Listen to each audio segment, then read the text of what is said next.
As you all know, UT of Dadra Nagar Haveli, Daman-Diu is a territory of 7,000 plus industries, and occupational safety and health is a prime concern for any industry, and there are some set protocols and practices which have to be followed. And this session, I hope it will be a very engaging session, and you will all take some good knowledge from this, and this will help you all. Good afternoon, everyone. I request, should we start the session? I want everyone to raise the hand so we will feel you people are positive who are sitting here, and we all are concerned about health and safety and industry. Okay, myself is Dr. DAMAN. I am looking after Head and Consulting for Shore Safety India Limited, which is one of the industry who manufactures their own PPEs. We are also in fire audit, safety audit and industrial hygiene monitoring for all kind of industries. Today our main focus of this presentation is what is the hazard which is present in industry and how it is affecting the health, how we can identify this hazard and monitor this hazard and give the best safety practice to the industry.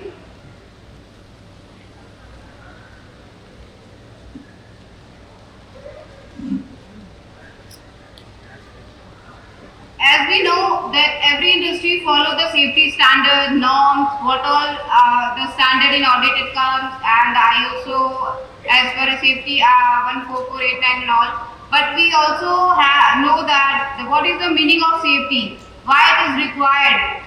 In industries we have seen that people says ki there are so many hazards are there, we need to focus to identify the hazard, to remove the hazard. So less injuries, less incidents will be happening in the industry. So how we do this, and one more important point, the hazard don't come from one, we can say one accident and all. There are so many multiple accidents happen when so many issues can arise from that.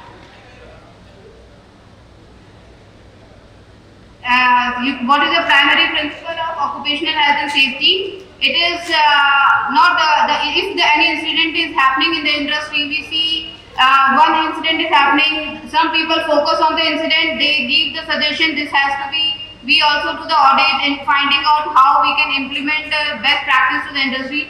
But it doesn't one incident is happening, there will be no next time the incident should not happen. The record of incident, what practice the industry has followed, that has to be done. That is the main principle of occupational health and safety. Meanwhile, we also see how the risks inherited from one place to other. What is the attitude of people who are working with the respect to occupational health and safety in the industry. There is two main essential points of occupational health and safety. How people identify, how people evaluate the hazard, how we want to implement the best practice which can next time the hazard or incident should not happen for the industry.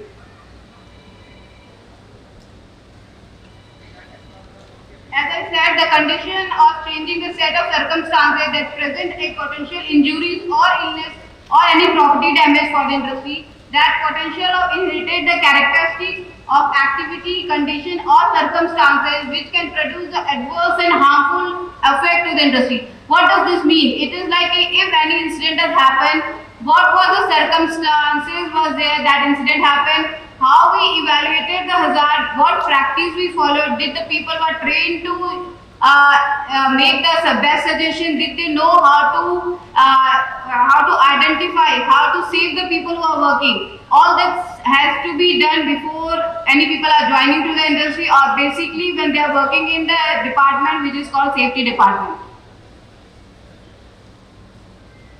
Key points we should always remember in any industry who are working in the safety department, either HS department, fire department and all, that occupational hygiene monitoring play important role whenever we are working in any condition. Either we are working in an area where noise is heavy or dust is exposure of dust is very much high, or we are working during the summer time, if people are working in an area where welding exposure is there, or they have to work in the open area, how the heat is giving them the exposure, what is the exposure of heat, that and all is very much important in occupational health and safety. and it is very much important. We should monitor when the person is working to that area. It is important that when person is working in that area, what is the exposure to that area. We should do the monitoring, particularly when the person is working to the particular hazard. As I said, welding area if they are working, or they are working in heavy noise area, or if they are working in any area where exposure of any fumes or gases are there. If we follow this standard, like we do the monitoring, we are doing the audits, we know what standard has to be followed, what is the exposure limit where we are working. So maybe we can eliminate the hazard, we can eliminate the injury, illness or any incident in future. That if we do this, we can save the industry, we can save the people. The first we can save the people, because we are coming to the industry not to get our salary or paid. We are working here to save our people, save the industry, give the profitability to the industry. What is the about safety? To identify the problem. How we identify this? We do the survey of the site, or any industry who are in the safety, they do the survey what all activities is happening in the industry. We do the survey, we find out what all activities are there. In each activity, what all hazard can be there. How it can implement, how it can do the hazard to the industry. What will be the condition if any injury happen. That has to be guided to the people who are working to that particular area. That is called as a that survey of the site. If there is any hazard where you don't know if the incident happened, what will be the condition, you should go for a monitoring of that site. That is also one part of industrial hygiene or occupational health. See, as there are so many, if you don't know what is the exposure, how the hazard is going to affect you, what is the limit of that hazard, you cannot find what is the activity you should proceed, what is the prevention measure you should take. That is a special case. You should go for any kind of hazard your industry has, either is a chemical, either is noise or a physical hazard, even ergonomic hazard. You should find out the hazard when you are working in the industry, because every industry has a hazard. It is like without food we cannot live. Food is very much important. The same thing, if you are doing any activity in the industry, there will be hazard. But if the hazard risks will be always there, we should know how to eliminate the risks. How to work in the area where risks are there. If incident happens, how should we react to that incident? Just example, if you are giving, if people are sitting in the hall, maybe there some incident happened. If so many people are there from the safety background, do you know if suddenly it falls from you, what activity you should know? You should not get panic. You should make the people evacuate in proper way from this area. That is also the risk. Risks can come anyway, anywhere. So we should focus, if the risks come, how we should react. What is our, being a person, it is not the safety we learn from college, from school or from the industry. It is some activities people learn from they born. If the children are walking, if suddenly they fall, they know if they fall, they need to get up. That's the same thing. If hazard will be always there, but we should know what safety measures has to be taken when you are working to the area where any type of hazards are there.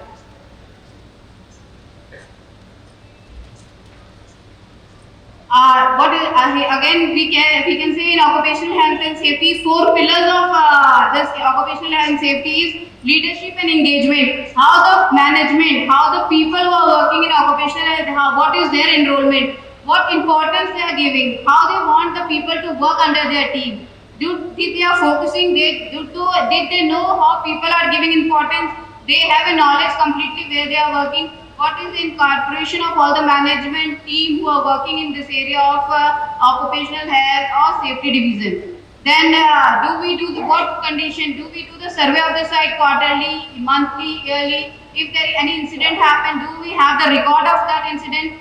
So that next time the incident should not repeat. During the audit, did we say the auditor this concern has come and we have taken this implementation? So next time this should not come. That is one of the standard pillar for occupational health and safety in industry. As I said, it is the nature of people, how we work. As a human, what attitude we have, what experience we have, how we are working to the industry, how we want the other person to learn from us, that is very much important. Because if we are coming to the office or coming to the plant with a positive attitude, and if any incident happens, maybe you are not in the mood or some incident happened or some concern you your mind was not in that way, the incident can make a big injury to the plant. So it's totally depend when you are working in the safety, you should have in the positive attitude, you should have the knowledge, experience, and you should ready to learn what standard every year or every, because in safety there are always new and other standards are coming. So we should have to upgrade ourselves. It is not when we just pass out from college, you are learn and the experience you are gaining from the industry, it will be. There is always some new standards are coming, so we should upgrade ourselves as the nature. What if any new standards has come, any new rules has come, how we should follow and implement where we are working. Then environmental factor, as I said, during the if we do the monitoring of heat stress in winter time, the person who is working in the area of welding and open area, their exposure will be less because weather condition is not so much high in that. But the same condition when people are working in the summer time, when the heat exposure already is very much high, and he is working to the area where heat is already giving him the exposure, that is also one of the example of environmental factor when you are working to the industry or occupational health and safety. What condition and what environmental factor is affecting you when you are working. So that is very much important when you work to any area, any exposure. What is the factor or influence the area when you are working, how your body is reacting to that. That is also very much important and it has to get monitored. 7 E's of safety we can say. Engineering. What is the engineer? Here engineering, what we want to explain you that what is the engineering control the industry is taking with respect to any hazard, any occupational exposure is there. What education we have? Do the industry give the induction training? Do we have the training in every 6 months where we are working? Either we are working in height, confined space, fire exposure. Do the company give the on-site evacuation plan, how it is happening, mock drill is happening or not. During last 4 years, we have seen the industry has started following the ergonomics also. 10 years back, if I say some people in industry, they don't know what is ergonomics. They must be thinking it is just a norm of safety. But ergonomics is now in every industry, it has become one of the important factor because people have so many health issues when they are working for long hours with the instrument where the body vibrates. If they are sitting for long hours in system or any computer or chairs, they have a back issues, hand issues and all. So nowadays industries are doing the ergonomics assessment also, which is also one of the occupational hazard we can see. Then of economic and empowerment. This is also one of the safety importance where industry should focus. Best practice, as I said, how the management commitment to the safety, what is their focus role? Are they giving to the importance to safety? Do they want the industry to grow with respect to the people who are working? Either they are only focusing on the company grow or they want the people who are working in the company should grow. That is also important. If the HS department are giving the training to the people, they take the what they are thinking about if any incident happens. Do they involve them in the meetings and all with respect to safety? Then again, who is accountable? If any incident happens, who is accountable? Do the management take focus on this? If any incident happens, who will be taking on this? How the reactive and action will be on that? Then as I said, during safety audit, always the auditor will ask you, did any incident happen in last 1 year? If it is, how you have taken the focus on this? What was the implementation you did? What you did next time it should not happen. How many people got injured? Do you have the record and all? That is very much important. We should keep all the record, either is positive or negative. Because negative also will be giving the positive report in next future. And if it is positive, it will give us the learn. If this we did, next time it will not happen again if we do the same. Then daily reporting, we have seen nowadays in the industry that people have the records of their daily, what all happening in the department, in the safety, if any production area or they have any area where packaging, they have the record if any concern comes and if it don't come, what they did for that. Then training and all, training is very much focus area that people should have the skill development when they are working to any industry with respect to induction. It is not like people have joined for the bucket height training, so we should take the skill development out there. What is their knowledge? Did they have experience? If they have the experience, how much the experience, which label they have. So we should do the skill validation test for them, and if they pass or fail, we again have to go for a training before they work to that area. Then employment doing the best chance and all, we should focus the round. As I know all are in safety here, they must be giving the round to the in each shift and all. But if you find any issue, how you are reporting to the management on that? Here I am focusing some of the hazard as a chemical hazard. The chemicals can be anything like dust, or we can say respirable dust, crystalline silica, even the paracetamol medicine which we are taking. The dose of paracetamol, person who is working in the area who is manufacturing, who is doing the packaging of paracetamol, even he gets the exposure. Or for the biological exposure, even the minute particle goes inside, that would be hazardous to us. So just think, if the person who is working to the area, the medicine mg, we have to take some microgram when we have a minor headache. And the person who works to that area, how much exposure he must be getting. So that is also very much important. When we are working to any industry, any chemical, we should know that what is the exposure of that area, how much you are inhaling the particle of that to your lungs. Because it is not like 6 months if you are working, or 5 years you will get the, if you are not getting any disease or any concern, maybe after 20 years there will be big hazard to you who work to that area.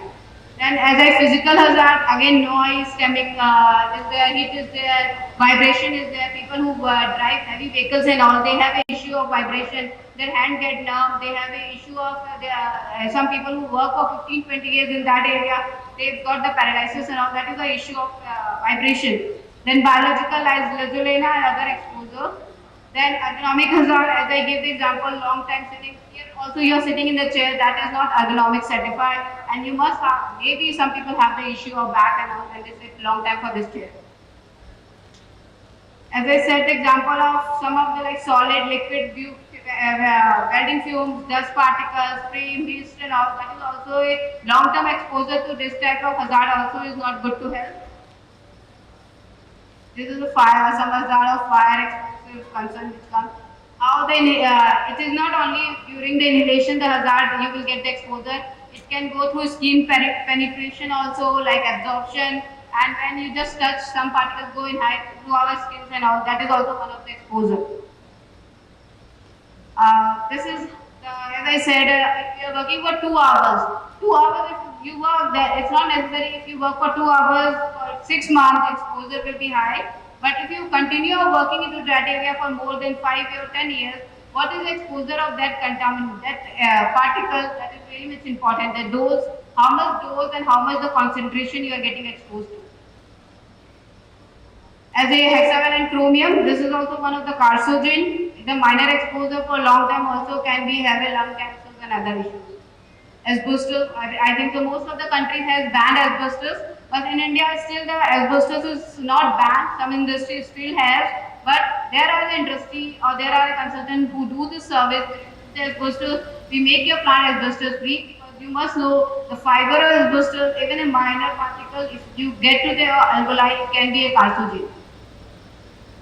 Silica, like this, you have a cement industry, so many marble industry, they have a silica exposure, and they have a issues of. I personally had done the research of more than 20 of people who had a silicosis when they worked for 25 years, and during the work hours of 20 years, they did not know they have a lungs issue, but post retirement, they have the issue of lung damage and all. And doctors said them, because they work in the area where the exposure of silica was there with the mixture of dust, this issue has come up.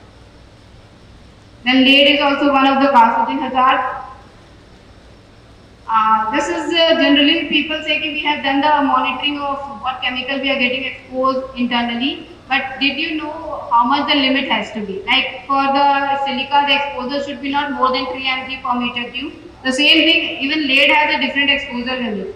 So you should know, when each person who are working to that area, they should know the limit, what is the limit of that particular particle where they are working, either it's noise or dust or any chemical. Because if they don't know, how they will be working, and they should also know aware of what concern can come, because sometimes industries are providing them the safety, they are giving them the PPs also. When you are working to this area, even for an hour, you should wear the PPs. But do they wear? Maybe they are not wearing because they are not comfortable. It is not, I am just saying, we have seen people say they are not comfortable to work with this, that's why they remove it. That's why we should educate people. If they don't wear, or if they don't follow this, these issues can come to their health. Not now, maybe after a year.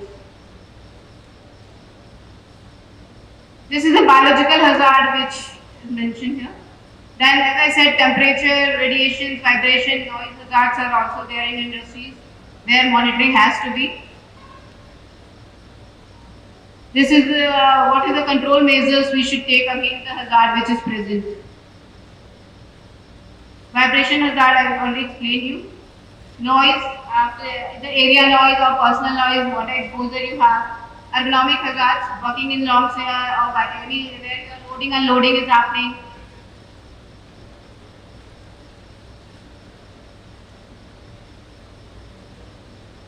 This is one of the example we have given you for the simple understanding. How if we are sitting in the system, how the body posture has to be, in which level your ishan has to be, so you don't have the issue of any back issues, hand issues and all. Because generally people have the back issue when we work in long term any space.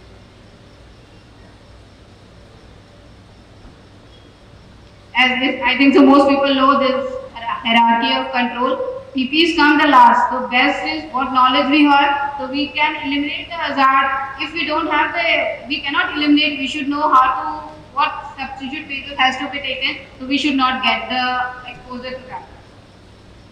Lastly, I will give the conclusion to this. People who are working to any areas, either they are what education, what background they have, that is their role. But as a safety department, as a safety head, you should give them the knowledge. If you are working to this area, this will be the exposure. If you get above that, you will be having this health issue, and they should be known what safety precaution they should take. Thank you. Any other queries? If anyone has, you can ask.